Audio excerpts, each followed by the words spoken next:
안녕하십니까, 캐서입니다. 오늘은 오디오로 인사드리도록 하겠습니다. 왜 갑자기 오늘은 오디오냐? 그냥요. 아무 이유 없습니다. 오늘 저는 제가 가지고 있는 제 모든 것 중에 유일한 자랑거리, 목소리로 한번 어필을 해보기 위해서 오늘 내레이션 방송으로 함께하도록 하겠습니다. 자, 오늘 제가 함께하는 주제는 LG 트윈스의 새 아시아 쿼터 로버트 데일 케네디 선수의 분석입니다. 사실 이 친구가 어떻게 왔는지는 다들 이제 언론을 통해서 많이들 접하셨습니다. 우리 리그의 규정상 8월 15일까지 등록이 돼야 그 해에 포스트 시즌 진출이 가능한 상태였습니다. 참 말도 많고 탈도 많았던 그런 아시아 쿼터의 그 교체, 이탈, 그리고 취소, 그리고 속전속결 이렇게 정리할 수 있을 텐데요. 케네디 선수의 가장 큰 장점은 역시 피지컬입니다. 2m가 넘는 큰 신장에서 팔각도가 완전히 옆에서 나오기 때문에 가장 중요한 건 희소성을 가지고 있다라는. 그래서 미국 트리플 A에서도 물론 많은 경기는 아니었습니다만 경험을 쌓았던 그런 선수고요. 아주 독특한 이력을 갖고 있습니다. 체코 리그에서까지 프로 생활을 했던 그런 케네디 선수입니다. 단점, 장점을 말씀드렸으니까 한마디로 말하면 공의 구속이 상당히 느리다입니다. 그러면 어떻게 운영하고 어떻게 활용할 것인가가 LG 트윈스 입장에서는 상당히 중요한 포인트가 될 것으로 생각을 합니다. 그 다음 세 번째, 가장 중요한 포인트입니다. 아마 많은 언론 혹은 뭐 우리 유튜버 분들이 아마 이 부분은 언급하지 않으셨을 것 같은데 가장 중요한 포인트는 얼마 전에 LG에서 뛰었던 윌슨 선수를 닮았다는 거. 전 처음에 윌슨 사진인 줄 알았어요. 얘 뭐지? 넘어가겠습니다. 자, 일단 제가 조금 전에 말로 풀어드렸는데 첫 번째 워딩을 보시면 2m 3cm 파이어볼러가 아니라 낮은 각도와 제구로 승부하는 좌완 사이드암이다 라는 소개 문장입니다. 냉정하게 얘기하면 미국에는 메이저리그에 이런 유형의 투수들을 꽤 보실 수 있을 겁니다. 그게 뭐냐면 키가 크고 좌완 투수인데 팔각도가 상당히 낮은데 아까 말씀드린 희소성 때문에 메이저리그에서는 가끔 보이는 유형의 투수이곤 합니다. 이 친구는 94년생이고요. 멜버른 출신입니다. 그래서 LG 트윈스가 이 선수의 퀄리티가 어떻고 저떻고를 논하기에 앞서 저는 결론부터 말씀드리면 바쁘게 급하게 데리고 온 선수치고는 그래도 필요한 부분을 잘 메웠다라는 평가를 하고 싶습니다. 결론은 아무도 모릅니다만 그 얘기는 뭐냐. LG 트윈스가 수년 동안 가장 제가 투수진에서 큰 약점으로 꼽았던 좌완 불펜, 풀타임 좌완 불펜을 보유하지 못하고 있는 게 겉으로 드러나진 않은데 LG 트윈스가 가지고 있는 최대의 약점이다라는 말씀을 수년 전서부터 드렸죠. 진해수 선수가 이적하고 최성훈 선수가 이적하고 그리고 좀 이해 안 되는 함덕주를 영입해 오고 함덕주는 좌타자를 상대하기에는 벽이 있는 투수임에도 불구하고 그러면서 김유영 선수를 보상 선수였나요?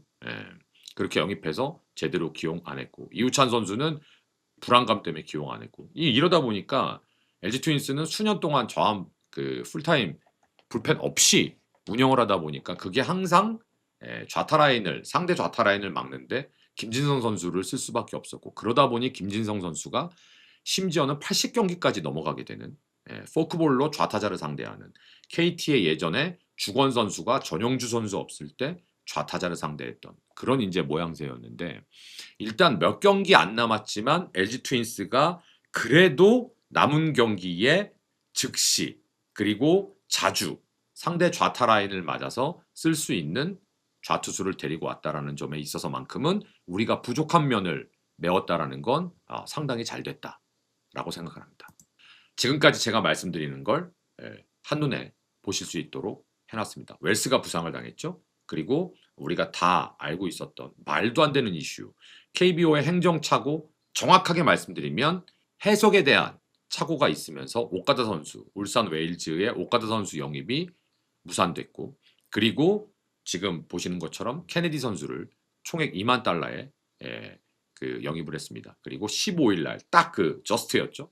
우리가 포스트 시즌에 기용할 수 있는 마지노선이 8월 15일 날 등록을 마치면서 이제 정상적으로 포스트 시즌에도 활용할 수 있게 된 그런 케이스였습니다. 아까 모두에서 말씀드렸습니다만 이 친구의 독특한 이력 2022 시즌 보시면 흐롯이 저기가 이제 체코 리그입니다. 그 체코 리그에서 50.2이닝을 던지면서 평자는 1.07이었고요. 일본 사회인 야구 팀이죠. 도치키에서도 정규 시즌 26.1이닝을 소화하면서 평자가 제로였습니다. 사회인 야구였지만. 그리고 24시즌서부터 26시즌에서는 이제 캔버라에서도 뛰었고 브리즈번에서는 선발로 뛴 그런 또 이력을 갖고 있습니다. 그리고 저기 위에 보시면 애틀란타 브레이브스 마이너 팀에서 3년 동안 뛰었던 그런 경력도 갖고 있고 트리플 A에서는 근데 많이 뛰지는 않았습니다. 그런 내용들 보시겠습니다. 자, 이제 이건 뭐냐면 제가 지금 말씀드린 아틀랜타 이 마이너리그에서의 성적입니다. 2016 시즌에는 19경기 30.2이닝을 뛰었고요.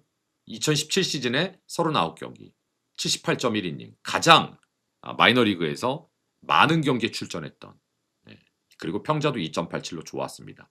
2018 시즌 29경기 2019 시즌 7경기에서 이렇게 뛰었는데요. 여기 밑에 보시면 트리플 A에서의 경력이 얼마 안 돼요. 몇 경기 안 되기 때문에 이게 최고 상위 레벨의 마이너리그에서 이 친구의 경쟁력이 검증됐다라고 보기에는 무리가 있다라는 거죠. 이해되시죠? 무슨 얘기인지. 그러니까 애틀란타 브레이브스 산하에서 마이너리그에서 3년 동안, 그러니까 횟수로는 이제 4년이죠. 4년을 뛰었지만 트리플 A에서는 몇 경기 못 뛰었기 때문에 이게 이 친구가 상위 레벨에서 경쟁력이 있다라고 딱 단언하기에는 솔직히 무리가 있습니다. 저는 그렇게 생각을 합니다. 그래서 이제 일본 2019 시즌의 사회인 야구팀인 도치키 그리고 그 이후에 체코 리그로 넘어가서 뛰었던 부분들은 보시면 사실 놀라운 건 일본 사회인 야구 리그가 수준이가 완전 다르잖아요. 근데 여기서 꽤가 아니죠. 사실 평자가 제로면 이건 21경기에서의 기록인데 그냥 넘어갈 수 있는 건 아닙니다. 물론 이제 불펜 위주로 뛰었습니다만 사실 불펜으로 나와서가 됐든 뭐가 됐든 일본 사회인 야구에서 평자를 제로로 찍었다라는 건 이거는 인정해 줄 수 있는 저는 부분이라고 생각을 합니다. 그리고 체코 리그에 넘어가서는 부상이 좀 있었는데 그게 정확하게 어떤 부상인지는 노출돼 있지 않습니다. 그래도 체코 리그에서도 평자 1점대를 유지를 했고요. 자, 그다음 이제 요건 이 친구의 등판 성향이 바뀌고 있는 거. 최근 이제 2023 시즌, 24 시즌 멜버른에서는 불펜과 스팟 선발, 그러니까 한마디로 그냥 대체 선발이라고 보시면 됩니다. 18경기에 나와서 평자를 1.96을 찍었습니다. 그리고 24, 25 시즌에는 캔버라에서 뭘로 뛰었다? 이건 별표입니다. 클로저로 뛰었습니다. 그리고 우승을 한번 경험을 했죠. 호주 리그. 그리고 25, 26 시즌은 브리즈번으로 옮겨서 여기선 또 풀타임 선발로 뛰었습니다. 정리하면 불펜, 그리고 불펜의 핵심인 클로저, 그리고 최근에는 선발. 그럼 결국은 이 친구 좀 만약에 예를 들자면 전천으로 뛸 수 있겠네? 라는 것도 한 번쯤은 생각해 볼 수 있을 겁니다. 어떻게? LG 트윈스의 투수진의 컨디션에 따라서 다 가능할 수 있다. 전천후다. 호주 리그에선 그렇게 뛰었다. 최근 3년간. 가장 제가 마음에 드는 건 바로 이 부분입니다. 이 친구는 구속이 느릴지언정 제가 가장 높게 평가하는 것 중에 하나인 볼넷 허용률이 상당히 떨어집니다. 그래, 맞을 때 맞아. 자, 여기 보시면 삼진과 볼넷 비율이 매우 좋죠. 8.8입니다. 다만 구속이 좀 떨어지고 구위가 당연히 떨어지기 때문에 이게 장타 허용률은 좀 있을 수밖에 없다라는 거죠. 다만 이 친구가 불펜으로 뛸 가능성이 LG에선 매우 높은데 볼넷을 깔아주지 않는다라는 건, 그러니까 즉 우리가 LG 트윈스가 풀타임 좌완 불펜을 기용하지 못했던 건 전부 다 제구의 불안들이기 때문에 그게 원인이 됐는데 이 친구는 적어도 그건 없다라는 걸 말씀드리고 싶고요. 자, 이제 이게 가장 이슈가 되고 있는 이 친구의 릴리스 포인트 팔의 높이입니다. 보시면 땅에서 1.38m 릴리즈가, 그러면 거의 뭐 진짜 언더핸드 스로와 맞먹는, 주키치 선수 얘기를 많이 하잖아요. 근데 저는 주키치보다 더 낮을 가능성이 높다고 봅니다. 사실 주키치는 물론 정통 오버스로가 아니라 3쿼터에서 사이드암을 왔다 갔다 했습니다. 근데 이 친구는 더 낮을 가능성이 매우 높습니다. 적어도 주키치는 3쿼터에서 사이드암을 왔다 갔다 했다면 이 친구는 3쿼터까지는 안 올라가고 보통 사이드암에서 놀 수 있는, 그렇게 보시면 됩니다. 오히려 이해천 선수가 예전에 많이 낮아졌을 때를 생각하시고 한번 찾아보시면 영상을, 이해천 선수가 팔 높이가 완전히 낮아졌을 때를 감안하시고 임정호 선수 각도도 좋습니다. 그 정도도 원하시면 비슷하지 않을까라고 한 번쯤 비교해 보시면 좋을 것 같습니다. 자, 근데 이제 이건 굳이 명명하자면입니다. 저는 사실 이런 걸 별로 안 좋아하는데, 그러니까 저는 뭐냐 하면 이걸 굳이 나눠야 되느냐입니다. 자, 보세요. 메이저리그에선 포심, 흔히 우리가 알고 있는 직구로 분류를 했습니다. 직구로. 그런데 현장에선 야, 저건 싱커로 봐야지. 싱커는 떨어지는 싱커가 아니라 투심을 보통 싱커라고 생각하시면 됩니다. 역회전. 그러니까 포심은 제가 예전에도 한번 설명해 드렸는데 앞으로 일직선으로 똑바로 가는 걸 우리가 이해하기 편하게 포심이라고 한다면, 투심, 싱커성은 우타자를 기준으로 우투수가 던지는 역방향 직구라고 보시면 됩니다. 그러니까 우타자 몸쪽으로 더 파고 들어가는. 근데 이 친구는 좌투수잖아요. 그럼 좌투수가 우타자를 기준으로 몸쪽으로 들어가는 건 싱커가 아니죠. 그건 커터성이죠. 그렇죠? 좌투수가 싱커라고 불리울 수 있는 건 좌타자를 기준으로 몸쪽으로 휘어져 들어가는 패스트볼 계열을 싱커 투심이라고 보시면 됩니다. 어렵지 않아요. 그래서 이 친구는 좌타자를 상대하는데 몸쪽으로 파고 들어가는 그 패스트볼 계열이 몸에 맞는 볼만 안 나온다면 희소성과 타점, 릴리스 포인트가 낮기 때문에 굉장히 좌타자를 상대하는 데는 도움이 될 겁니다. 메이저리그에서는 이 친구가 던지는 그 패스트볼 계열을 포심으로 분류하고 있지만 현장에선 그 호주와 지금 우리나라에서는 이 친구는 싱커성으로 분류하고 있다라는 거. 구종은 크게 세 가지로 보시면 됩니다. 스위퍼, 슬라이더와 커브의 중간, 그리고 패스트볼 계열, 아까 지금 제가 방금 설명해드린, 그리고 체인지업입니다. 그럼 답은 나와 있습니다. 뭐죠? 패스트볼 제껴. 이건 기준이야. 기본이야. 좌타자를 상대할 땐 뭘 사용하겠습니까? 당연히 스위퍼를 사용하겠죠. 그게 좌타자 바깥쪽으로 횡으로 휘어져 나가던 아니면 종으로 떨어지던. 우타자를 상대할 때는 당연히 체인지업이겠죠. 그래서 구종은 요 세 개가 전부. 근데 역시 16개의 인플레이 타구 중에 요거 이제 WBC 26시즌 WBC를 기준으로 한 건데 12개가 땅볼이었습니다. 그러니까 땅볼 유도 비율이 좋다라는 건 역시 아까 말씀드렸던 싱커성, 패스트볼 계열이 있기 때문이라고 생각하시면 됩니다. 자, 요건 2026년 WBC 66구를 기준으로 해서 쪼개본 겁니다. 2026 WBC에서 66개의 공을 던졌는데 그 중에 무려 42개가 스트라이크 판정을 받았고요. 그러면 그 중에 이제 헛스윙률은 좀 적어요. 3개. 그리고 말씀드린 대로 인플레이 타구가 16개였는데 그 중에 12개가 땅볼, 무려 75%. 근데 요시다에게 홈런을 허용했죠. 슬라이더입니다. 그게 아까 말씀드린 스위퍼로 보시면 됩니다. 사실 스위퍼나 슬러브나 별반, 그러니까 전 그런 걸 싫어한다고요. 모 해설위원이는 이건 슬러브로 봐야 된다, 스위퍼로 봐야 된다, 목숨 것이잖아요. 커브 계열로 보시면 됩니다. 그냥. 자, 우리나라와의 경기에서도 나왔었습니다. 원아웃을 잡았죠. 근데 그 원아웃 잡고 승리 투수 됐죠.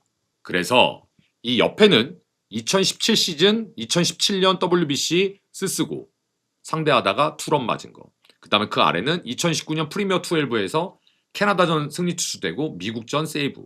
아까 이 친구는 호주 리그에서 세이브 투수였다라는 것도 말씀드렸습니다. 물론 그건 2019 시즌은 아니었습니다만. 그리고 2023 WBC에서 우리나라와의 경기에서 나왔었죠. 승리 투수가 됐고요. 2024 프리미어 12에서 호주 대표팀으로 역시 또 참가를 했고 이번 WBC에서도 대만전에 세이브를 올렸고요. 일본전에는 패전이 됐습니다. 이 얘기는 뭡니까? 어라? 이 친구 국제 경기 경험이 많은데? 그래서 큰 경기에서 떨지 않겠는데? 라는 긍정적인 상상과 기대를 해볼 수 있다는 거죠. 2026 WBC를 기준으로 대만전은 무려 3이닝 세이브를 했습니다. 3이닝 세이브 41개 던졌고요. 호주가 그때 9대4로 이겼기 때문에 3이닝을 던지면서 점수차랑 상관없이 아웃카운트 9개 세이브로. 그 다음 일본전에는 패전 투수가 됐습니다. 이때 이제 요시다한테 투런을 맞았고 오타니한테는 볼넷을 줬던. 그러니까 경험이 있어요. 상위 레벨의 선수들을 상대한 경험이 있습니다. 분명합니다. 그러니까 여기 보시면 이건 이제 이 친구의 스토리인데 2019 시즌에 토고쇼웨이 요것도 직접 봤고 그 다음에 아까 우리가 봤듯이 그로 인해서 이 친구는 일본 사회인 야구에서도 뛸 수 있었고 그러니까 다양한 경험을 했죠.